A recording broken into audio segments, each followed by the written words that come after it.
अस्सलाम वालेकुम। अस्सलाम नमस्ते सत श्री अकाल। उम्मीद करता हूँ फिट होंगे, बेहतरीन होंगे, अपनी लाइफ में अच्छे से एंजॉय करोगे हम तीनों की तरह।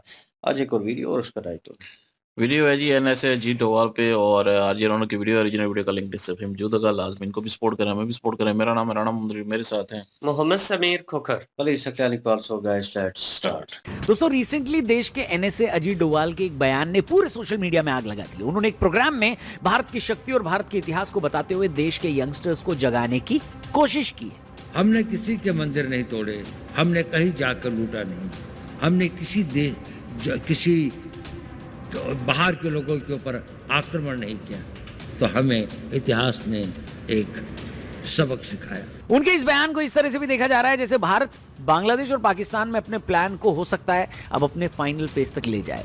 कुछ लोग इसको भारत की तरफ से पाकिस्तान पर युद्ध की बात भी बोल रहे हैं। वहीं एक्सपर्ट्स का कहना है कि आने वाले टाइम में बहुत बड़ा स्टेटमेंट बनेगा जिसको याद किया जाएगा। इस वीडियो में हम उसी के बारे में बात करेंगे और यह भी जानने की कोशिश करेंगे कि आखिर क्यों हर प्रो इंडिया बात पर देश के अंदर बैठे कुछ लोग भड़क जाते हैं। तो आइए शुरू करते हैं। National Security Advisor Ajit Doval has raised serious concern over national security, highlighting what he called are the past lapses. लेकिन हम खतरों को पहचानने में चूके हैं। अतीत की गलतियों को लेकर भी उन्होंने बयान दिया।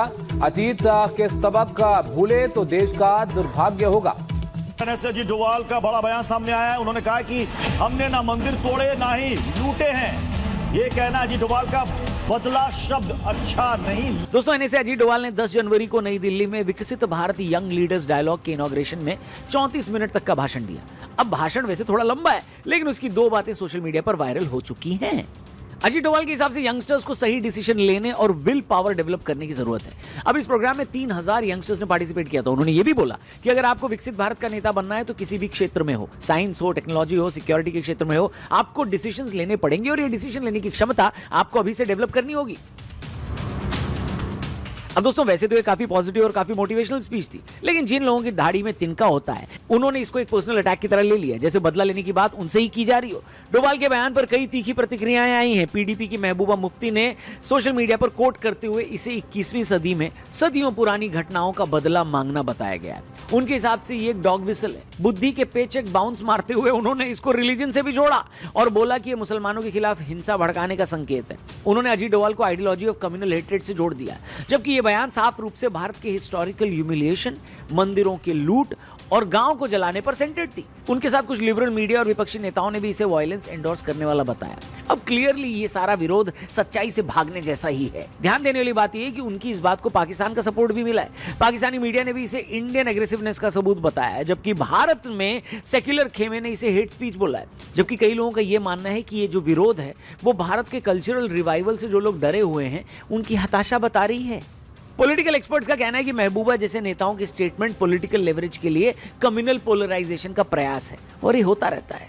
अब दोस्तों, आपने लंबे समय से देखा होगा कि जब भी कोई प्रो इंडिया बात चल रही हो तो कुछ ऐसे लोग अपना मुंह उठाए कुछ ना कुछ उनके खिलाफ बक देते हैं। उस एक सीधी सी बात को भी किसी दूसरे ही मुद्दे से जोड़कर अपनी राजनीति चमकाने वाले लोग भी आ जाते हैं। भारत के अंदर इनको ही देशद्रोही या वेस्ट एजेंट कहा जाता है। इनकी पहचान करना बड़ा आसान है। ये हर प्रो इंडिया बयान पर बावले हो जाते हैं। ये खुद मिलिटेंसी को अपने आप सपोर्ट देंगे, लेकिन भारत के सिस्टम से ये एक्सपेक्ट करते हैं कि वो शांति से इन मामलों को सुलझाए। ये वो गैंग है जो हर एंटी इंडिया स्टेटमेंट और वारदात को ह्यूमन एंगल से देखने की बात करता है, लेकिन टेररिस्ट के इन ह्यूमन बिहेवियर को देखते ही इनकी आंखें समाधि ले लेती हैं। अब ये एक जगह नहीं मिलते हैं। ये कभी लिबरल्स की जमात का हिस्सा होते हैं, कभी एनजीओ की जमात का हिस्सा होते हैं जिनको बाहर से फंडिंग मिलती है। सवाल ये है कि ऐसा ये क्यों करते हैं? दरअसल वो ये नहीं चाहते कि भारत अपने हिस्टोरिकल ह्यूमिलिएशन को कभी भूले। अगर ऐसा हो जाता तो ये उनके कम्युनल एजेंडा को सूट नहीं करेगा। सोचकर देखिए कि जिनको देश के लोगों को यह बताना है कि हम तो गुलाम ही रहे हैं, वो ये कैसे बर्दाश्त कर सकते हैं कि भारत के लोग उस गुलामी वाली मानसिकता से ऊपर उठकर अपने कल्चरल रूट्स और प्राउड कल्चर पर गर्व करें। ये उनके उसी एजेंडा के अगेंस्ट है कि नहीं? अजीत डोवाल ने जिस कल्चरल आइडेंटिटी को दोबारा जगाने की बात कही है, दरअसल ये उसी से डरते हैं। ये सीधे उनके वोट बैंक पर खतरा है और उसे बचाने के लिए ऐसे बयान देंगे। अगर वोट बैंक कमजोर हुआ तो सत्ता के पास से उनका कंट्रोल भी कम होगा और इसी वजह से उनको फॉरेन फंडिंग मिलनी भी कम हो जाएगी, क्योंकि कोई भी देश लंगड़े घोड़ों पर दांव क्यों लगाएगा? यही रीजन है कि आज सोमनाथ मंदिर और अयोध्या का राम मंदिर भी इनको खटकता है। यही वजह है कि इनका एजेंडा कभी टॉलरेंट इंडिया तो कभी नॉट माई इंडिया के स्लोगन्स पर चला जाता है। देश के इमोशनल बिहेवियर को अफेक्ट करके भीड़ जुटाना इनके लिए कोई बड़ी बात नहीं है। जब सिस्टम उस भीड़ से लड़ता है तो उसी भीड़ को एक आइडेंटिटी ये दे देते हैं ताकि सरकार पर प्रेशर बनाया जा सके। अब यही इनकी सबसे बड़ी प्रॉब्लम है कि अजीत डोभाल की बात इनके सोशल और पॉलिटिकल एग्जिस्टेंस को चैलेंज करती है। ये वेस्टर्न मीडिया का एजेंडा है जिसे ये लोग हाथ में उठाए घुमा करते हैं। इनको ये पता है कि अगर ग्लोबल इस्लामिक लॉबी से फंडिंग चाहिए तो ऐसी हर बात को एंटी माइनॉरिटी बोलना होगा।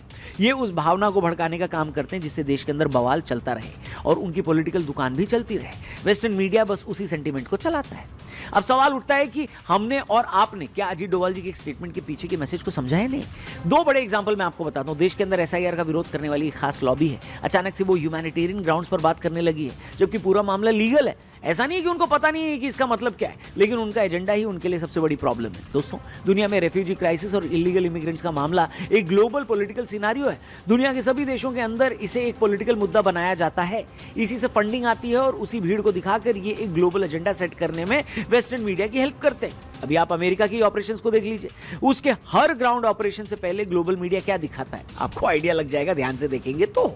वहीं आप एक दूसरा एग्जांपल दिल्ली में देखिए, जहां इलीगल एनक्रोचमेंट हटाने गई पुलिस पर सीधे पथराव हो गए। दिल्ली में रिसेंटली अतिक्रमण हटाओ अभियान के दौरान फैज़े इलाही मस्जिद के पास हिंसा हुई। कोर्ट के आदेश पर एमसीडी ने अवैध निर्माण हटाए तो भीड़ ने पुलिस पर पथराव कर दिया। यहां कुछ नेताओं और मीडिया के हिस्से ने इसे मस्जिद तोड़ने का एंडोर्समेंट बताया, जबकि केवल आसपास के अवैध दुकानें हटाई गई हैं। ये एलिमेंट्स कोर्ट के फैसले को चुनौती देते हैं, क्योंकि एनक्रोचमेंट पब्लिक प्रॉपर्टी पर कब्जा है जो नेशन बिल्डिंग को रोकता है। लेकिन फिर भी आप मीडिया को देख सकते हैं, जहां इनके विरोध में खड़े लोगों के लॉजिक ये हैं कि भले वहां इलाका सरकारी हो, लेकिन जो बस गए उनको बसने दो। यही वजह है कि पूरे भारत में इलीगल एनक्रोचमेंट के खिलाफ जो मुहिम छिड़ी है, वहां पुलिस और लोगों के बीच पथराव जारी है। इमोशंस को भड़काकर दंगा फसाद फैलाना ही इन लोगों का मकसद है। डोभाल साहब का बयान बस उन्हीं आने वाली जनरेशंस के लिए है कि क्या वो ऐसे एलिमेंट्स को पहचानती हैं। बाकी लोग खुद समझदार हैं, देख सकते हैं। अब दोस्तों, एनएसए अजीत डोभाल की बातों में भारत के कल्चरल रिवाइवल की भी बात बोली गई है। वो क्यों जरूरी है, इसको आपको समझा देते हैं। कुछ ही दिनों पहले सोमनाथ मंदिर पर आक्रमण के 1000 साल पूरे हुए। साल 1026 में महमूद गजनवी ने इसे लूटा। अब दोस्तों, सोमनाथ मंदिर पर ऐतिहासिक काल में कम से कम 17 बार आक्रमण हुए, जिनमें से सबसे पॉपुलर मोहम्मद गजनवी का 1026 ईस्वी का आक्रमण था। लेकिन उसके बाद भी इस मंदिर को बार बार लूटा गया। महमूद गजनवी, अलाउद्दीन खिलजी, मोहम्मद तुगलक और औरंगजेब जैसे शासकों ने इस पर बार बार हमले किए। डिफरेंट सोर्सेज की माने तो उनके अनुसार लगभग 6 टन सोना लूटा गया, जिसमें मंदिर की जंजीरें जो 40 मन सोने से बनी थी, बहुत सारी ऐसी चीजें थी। सोने चांदी के पत्थर, रत्न और गुप्त खजाना भी इसमें शामिल था। बाकी हमलों में भी अपार धन लूटा गया। अब सोचिए, जिस देश के एक मंदिर से इतना धन लूटा गया हो, वो उस इतिहास को भूल जाए, तो इससे बड़ी त्रासदी कोई हो सकती है क्या, बताइए। एनएसए अजीत डोभाल ने भी तो उसी को याद करने की बात कही है बस। प्रधानमंत्री मोदी ने भी हाल ही में कहा था कि सोमनाथ से राम जन्मभूमि तक का सफर भारत के आत्मविश्वास का प्रमाण है। यह सांस्कृतिक चेतना यानी कल्चरल कॉन्शियसनेस का रिवाइवल है। अब चाहे वो राम मंदिर हो, सोमनाथ मंदिर का पुनरुत्थान हो, ज्ञानवापी का सर्वे हो या देश के मैन्युस्क्रिप्ट को डिजिटलाइज करने की बात हो, ये भारत के उसी कल्चरल रिवाइवल की कहानी कह रहा है जिससे एंटी इंडिया ब्रिगेड काफी चिढ़ता है। ये चिढ़ इस बात से नहीं है कि भारत अपने कल्चरल रूट्स में वापस जा रहा है। उनको चिढ़ इस बात से है कि जिस आइडियोलॉजिकल अफीम को चटाकर इतने सालों तक भारत के रिच कल्चरल हेरिटेज को कम आंक कर दिखाया गया और लुटेरों का महिमा मंडन किया गया, अब वो खत्म हो रहा है। वो आइडियोलॉजी अब हर जगह नकारी जा रही है। बाकी दोस्तों, आपका डोभाल जी के उस स्टेटमेंट पर क्या कहना है, उनके उस भाषण पे क्या कहना है, और ये जो पूरा माहौल इस भाषण के इर्द गिर्द बनाया जा रहा है, उस पर आपका क्या कहना है? अपनी ओपिनियन, अपने विचार कमेंट सेक्शन में जरूर शेयर करना। चैनल को भी जरूर सब्सक्राइब करना। जल्दी मिलेंगे। जय हिंद। जी गाइस, और एनएसए अजीत डोभाल जो है, उनका बयान अपने मुल्क के हित में था कि हमने कभी जो है वो किसी के जाके हमला नहीं किया, हमने किसी के जाके लूट मार नहीं की, हमने किसी के जाके जो है वो मंदिर नहीं तोड़े। तो हमारे क्यों तोड़े कोई, तो जो अगर तोड़ने आएगा तो ज़ाहिर है हम भी उनका अब तोड़ेंगे। अब जो है वो नीति चेंज होगी, अब हम जो है वो हमला करेंगे। इनका कहने का मतलब यही है कि जो भी दुश्मन होगा अब जो है वो नहीं बचेगा, चाहे अंदरूनी हो चाहे बैरूनी हो। तो ज़ाहिर है लोगों को अब पता नहीं क्यों मिर्ची लग रही है इस चीज़ से। अब ये उनका जो बयान था वो अपने मुल्क के हित में था, इसमें तो कोई शक ही नहीं है ना। अपने मुल्क को बचाने के लिए, अपने मुल्क में जो हमले हो रहे हैं उनको रोकने के लिए ये वो बयान था। क्या बस बहुत हो गया, अब और कोई जो है वो इन्वेड नहीं कर सकेगा इंडिया को। अब जो है वो हम करेंगे दूसरों को। तो उन्होंने हिस्ट्री का बताया कि पहले जो है वो इन्वेड होता था इंडिया में आ रहे थे बाहर से और वहाँ पे आके कत्लो गारत होती थी। तो अब जो है वो चीज़ नहीं होगी। तो मैं इसको जो है वो एक प्रो इंडियन जो है वो बयान समझूँगा। और अग्रेसिव तो ज़ाहिर है भाई, जब आप अपने मुल्क के हित में के लिए या प्रो अपनी कंट्री के लिए जो है वो अगर कोई बयान देते हैं तो भाई वो अग्रेसिव होता है उसमें। तो अग्रेसिव से खाली तो कोई बयान नहीं हो सकता। जो अगर प्रो आपने देना है तो फिर ज़ाहिर है अग्रेसिव देना है कि अगर कोई भाई हमला करेगा तो हम जो है वो उसकी हड्डियाँ तोड़ देंगे, टाँगें तोड़ देंगे। कितना अग्रेसिव होता है ये। जब भी कोई मतलब कहता है कि अगर कोई आएगा तो मतलब गाली दे के भी बोलते हैं लोग। तो वो अपने अपने एरिया को, अपने घर को, अपनी प्रॉपर्टी को बचाने के लिए जो है वो कोई अगर बयान दिया जाता है तो वो प्रो जो अपना होता है वही होता है और अग्रेसिव से भरा होता है। तो अगर उन्होंने कहा है कि अब हम करेंगे, धमकी दी है, जो भी है, बिल्कुल भाई, इंडिया अपने मुल्क की हिफाज़त करना जानता भी है और कर भी सकता है और हक भी रखता है अपने मुल्क की हिफाज़त करना। अगर इंडिया के अंदर भी कोई लोग हैं जो कि इंडिया को नुकसान पहुँचाने की कोशिश करेंगे तो फिर वो भी रगड़े जाएँगे बीच में। और अगर तो जो कोई बाहर के मुल्क हैं, दूसरे मुल्क हैं, मिसाल के तौर पे चाइना को भी सुनाया गया है, पाकिस्तान को भी सुनाया गया है, बांग्लादेश को भी उधर सुनाया गया है। क्योंकि ये 3 कंट्री हैं जो कि एक किस्म की नेबरिंग कंट्री में आती हैं। और चाइना जो है उसने फिर से बयान दिया है, वो मेरे ख़्याल में कौन-सी घाटी जो है शायद कोई दोबारा से जो है वो लेने की बात की है उसने। तो उनको भी सुनाया गया है। पाकिस्तान जो है वो भी कहता है ना, मतलब कश्मीर को लेके जो हमले हो रहे हैं या वो ड्रोन्स जो है अभी भेजे गए हैं, उनको लेके भी होता है। और दूसरा बांग्लादेश जो है वो कह रहा है जी हम चिकन नेक्स पे कब्ज़ा करेंगे, हम अरुणाचल को जो है अपने साथ मिलाएँगे दूसरे जो ये 7 सिस्टर हैं उनमें से। तो अरुणाचल तो ख़ैर अपना चाइना जो है वो कहता है कि जी मैं करूँगा उस पे। तो ज़ाहिर है अपने मुल्क के लिए हिफ़ाज़त के लिए ये बयान देना ज़रूरी था और इनको दूसरे मुल्कों को सुनाना भी ज़रूरी था। अग्रेसिव भरा होता है भाई। जो लोग कहते हैं जी एग्रेसिव बहुत है इसमें, इस बयान में, तो भाई आप कौन-सा फूलों के हाथ डाल के फिर बात करते होते हैं? कोई भी अगर मुल्क है तो क्या वो फूलों के हाथ डालता है फिर मिन्नत समाजत करके बैठ के पास फिर बात करता है? तो सारे भाई एग्रेसिव में ही बात करते हैं, एग्रेसिव होना चाहिए। अगर आप अपने मुल्क के लिए, अपनी ज़मीन के लिए, अपनी जगह के लिए, अपनी जायदाद के लिए जो है वो ये सारा कुछ कर रहे होते हैं, तो फिर भाई एग्रेसिव होता है।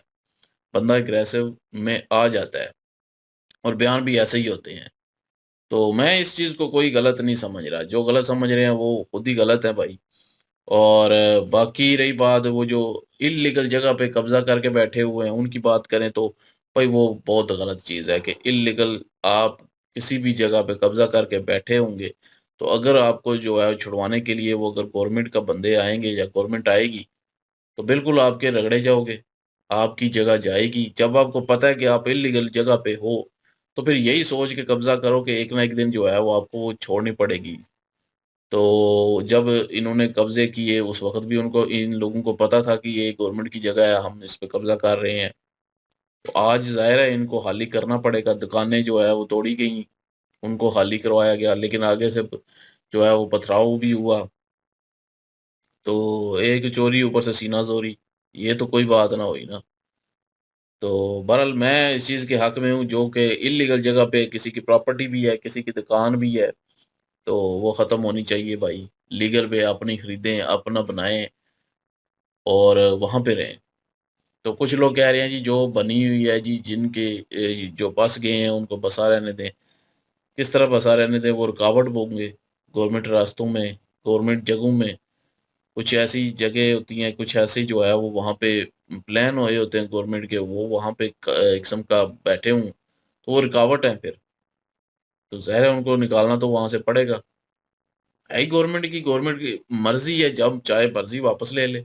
अगर मेरी प्रॉपर्टी हो कोई ले ले, तो मेरी मर्ज़ी है कि मैं जिस टाइम मर्ज़ी चाहे उसे ले लूँ वापस। नहीं देगा तो मैं ज़ोर-ज़बरदस्ती लूँगा। तो इस चीज़ को भी मैं गलत नहीं समझता। बाकी वीडियो अच्छी थी।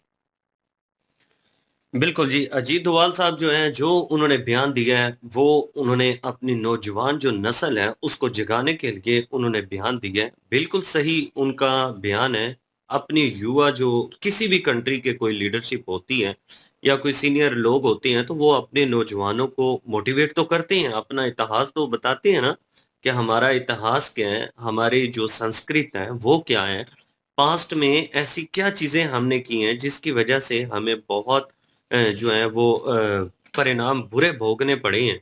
उन चीज़ों को मद्देनज़र रखते हुए अजीत डोभाल जो है उन्होंने बातें की हैं। बहुत अच्छा उन्होंने कहा कि देखें जी कि हमें पास्ट में जो चीज़ें हुई हैं उनको याद रखना ज़रूरी है और वो हमारे लिए इस तरह से हैं जैसे एक सबक होता है कि आगे हमने सीखना है, कि आगे हमने किसी को इतनी ढील नहीं देनी, इस इंतज़ार में नहीं बैठना कि कोई आएगा, कुछ करेगा, तो फिर जो है हम उसके खिलाफ एक्शन लेंगे। इस बयान का मतलब ये है कि भई हमने पहले से अपने आप को तैयार रखना है।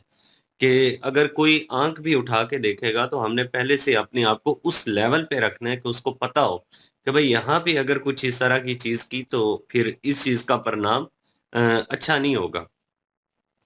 सुल्तान महमूद गज़नवी, औरंगज़ेब, इस तरह के जो लोग हैं, पाकिस्तानी कुछ लोग नहीं बल्कि बहुत ज़्यादा लोग उनको अपना हीरो मानते हैं, लेकिन हम उनको अपना हीरो बिल्कुल भी नहीं मानते क्योंकि इतिहास को मद्देनज़र रखा जाए तो भई एक लुटेरा जो है, एक चोर, एक डाकू जो है, उसको कैसे हीरो माना जा सकता है? ऐसा उन्होंने क्या काम किया है जिसकी वजह से बंदा उन्हें कहे कि वो हीरो हैं? लुटेरे ही थे ना, चोर गुंडे ही थे और तो कोई अच्छा काम तो उन्होंने किया नहीं है। या कोई इंसानियत वाला काम किया है या किसी के साथ कोई अच्छा काम किया है या किसी के लिए कोई अच्छा काम किया है, फिर हम कहें कि वाक़ई जी वो अच्छे लोग थे, उन्होंने ये अच्छाई की है। हमें तो जब भी हमने इतिहास उठा के देखा है तो कोई मंदिर जाके तोड़ रहे हैं, वहाँ पे जो संपत्ति है वहाँ से वो लूट रहे हैं, तो ऐसे लोगों को हीरो कैसे माना जा सकता है? तो बिल्कुल भी नहीं माना जा सकता।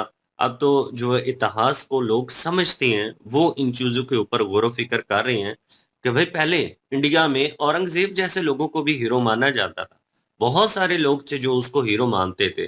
फिर उसके ऊपर जो है वो जो औरंगज़ेब के अभी जो मूवी बनी है संभा महाराज, तो वो जब मूवी दिखाई गई है, उसके बाद लोगों को रियलिटी पता चली कि यार ये औरंगज़ेब जो है, ये तो हीरो है ही नहीं है। ये तो बड़ा ज़ालिम इंसान था। इसी तरह से महमूद गज़नवी भी एक ज़ालिम इंसान था, एक लुटेरा था। लूटने के लिए वो जाता था, लोगों की हत्या करता था, लोगों के ऊपर अत्याचार करता था। लेकिन ये 2-2 टके के लोग वहाँ पे गए तो सही है सोमनाथ मंदिर में। इन्होंने लूटा है, इन्होंने गिराने की कोशिश की है, लेकिन आज भी आप देख लें कि सोमनाथ मंदिर जो है, वो अपनी जगह पे बिल्कुल कायम है। और अजीत डोभाल साहब जो है ना, वो यही चीज़ें चाहते हैं कि अपनी संस्कृत का, अपनी जो आपकी रूट्स है ना, उनकी हिफ़ाज़त करना भी आपका फ़र्ज़ बनता है। तो वो ये चाहते हैं कि हाँ, युवा जो होती है किसी भी कंट्री की, उनकी ज़िम्मेदारी होती है इन चीज़ों को जीवत रखना। हमने कहीं न कहीं अगर देखा जाए तो ये चीज़ें देखी हैं कि हमारे पाकिस्तान में भी ज़्यादा है कि जो फ़ॉरेन कंट्रियों की मिसालें हैं वो ज़्यादा दी जाती हैं।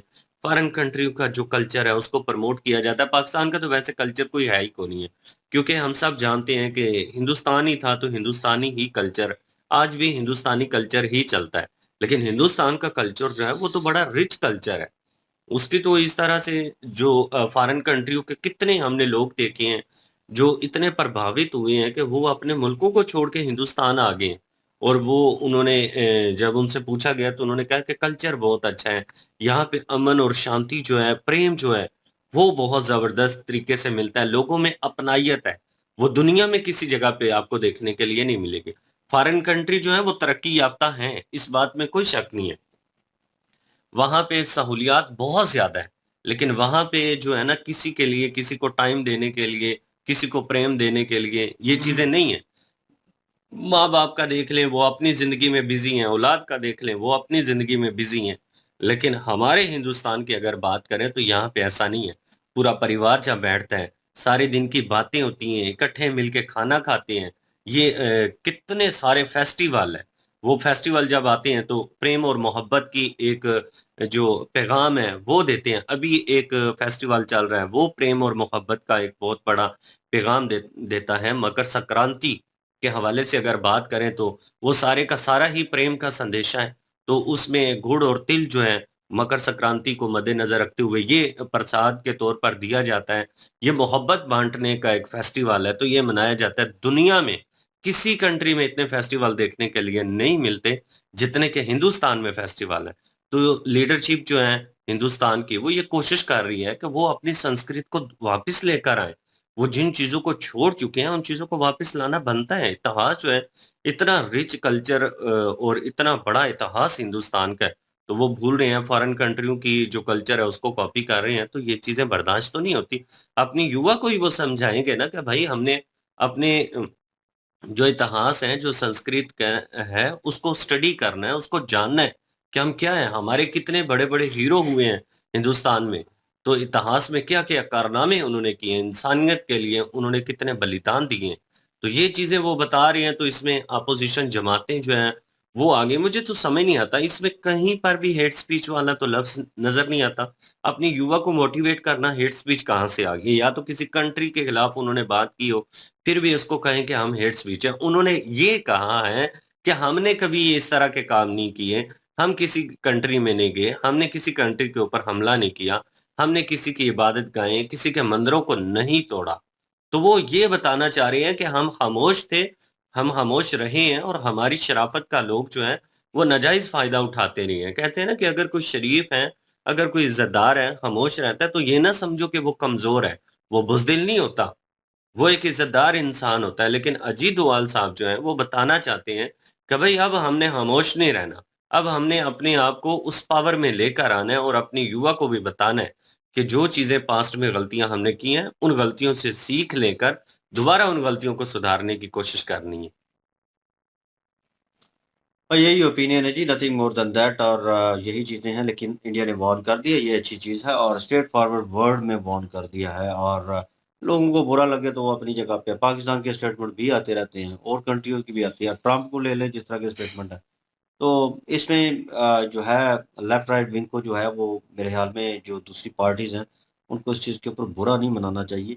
और लेकिन एक कम्युनिटी जो है, मुस्लिम कम्युनिटी, इस चीज़ को लेकर, क्योंकि पुराने इन्वेडर जिनको बोला जाता है, लुटेरे जो थे एक किस्म के, उन्होंने जिस तरह नुकसान पहुँचाया, और अब जो मुस्लिम हैं वहाँ पे उनको बहुत सारे जो जमातें हैं उनको बुरा लगा होगा कि यार ये जो है चीज़ें हमें क्रिटिसाइज़ किया जा रहा है, हमें पॉइंट आउट किया जा रहा है, इसमें रिलीजियस टच है। कुछ लोग जो है ऑन सोशल मीडिया आके ट्वीट भी कर रहे हैं, और जिनका ज़िक्र भी उन्होंने बीच में किया, और वो कह रहे हैं कि गलत सिमत में लेके जा रहे हैं लोगों को, जनरेशन को गलत गाइड किया, और ये मैसेज ठीक नहीं है।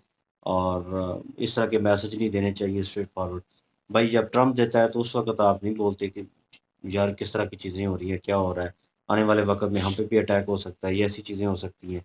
वो टैरिफ लगा रहा है, इंडिया में पता नहीं क्या-क्या वो कर रहा है, और उन चीज़ों के ऊपर आपका ध्यान नहीं है। मतलब कंट्री को सुधारने के लिए नहीं है, लेकिन दूसरी पार्टी को क्रिटिसाइज़ करने के लिए आपके पास जो है फुल ऑन टाइम है, और आप जो है पूरा ध्यान देते हैं उस चीज़ के ऊपर। तो बहरहाल इनका बयान था, और ये मेरे ख़्याल में ठीक है अपनी जगह पे। मैं बिल्कुल जो है एग्री करता हूँ कि भई उन्होंने जो बातें की हैं यंग जनरेशन के जो है हित में की हैं, उनको समझाने की कोशिश की है कि उठो यार, कुछ ना कुछ जो है आपको प्रिपेयर होना पड़ेगा आने वाले वक़्त के लिए। अब ये मत छोड़ें कि आज का काम जो है कल पे छोड़ दें। अभी से आपको इस चीज़ के लिए जो है वो तैयारी करनी चाहिए, और आवाम को ये भी मैसेज आज दिया है। तो बहरहाल ये जो है यंगस्टर के लिए था, जेन ज़ी के लिए था, और आई होप सो कि उन लोगों ने जो है इससे प्रेरणा ली होगी, कुछ ना कुछ सीखा होगा, या आने वाले वक़्त में कुछ बेहतर जो है और करेंगे। साइंस, टेक्नोलॉजी और इन चीज़ों से हटकर इस फ़ील्ड में भी इस चीज़ को भी अपनाएँगे। तो आप क्या ओपिनियन रखते हैं जी? कमेंट सेक्शन ओपन आपके लिए। इनकी ओरिजिनल वीडियो की लिंक भी डिस्क्रिप्शन में मौजूद होगी। प्लीज़ इनके थ्रू हमें भी सपोर्ट कर दीजिएगा। इंशाल्लाह मिलते हैं नेक्स्ट वीडियो में। अपना ख्याल रखिएगा, दुआ में याद रखिएगा। तब तक के लिए अल्लाह हाफ़िज़, पीस।